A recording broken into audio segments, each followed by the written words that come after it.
Hello, first graders, and welcome to another lesson of Meeting Characters and Learning Lessons. The work that we did yesterday to compare books can work the same way the world works, like in a bookstore. I took my niece to the bookstore and she was amazed at all the different books. They had a table for holiday favorites, animal friends, space adventures. The bookstore had different categories. In order to do this, they had to do some of the same comparing that you did. Today, I want to teach you that when you compare books, categories begin to form. You start to realize that books teach similar lessons. You can think, how are these lessons the same, to group them together? Let's work together to compare books we know, thinking about what category each story might fit in. Think about the story Iris and Walter and the field trip. What kind of category could this book go in?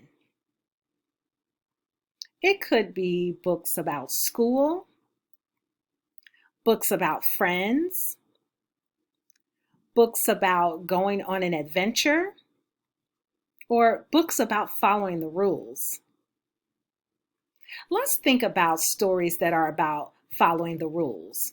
What other books could go in this category? Oh, we could put Little Red Riding Hood, No, David, But Why Can't I?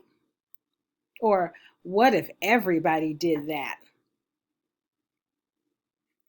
Now try this strategy with one of your own books. Remember to compare and categorize books that you read. You can even label the categories with Post-its. After you finish reading your book, compare it to other books that you have read and put them into categories. For a challenge, take a picture of how you organize your books and send it to your teacher. All right, readers, off you go.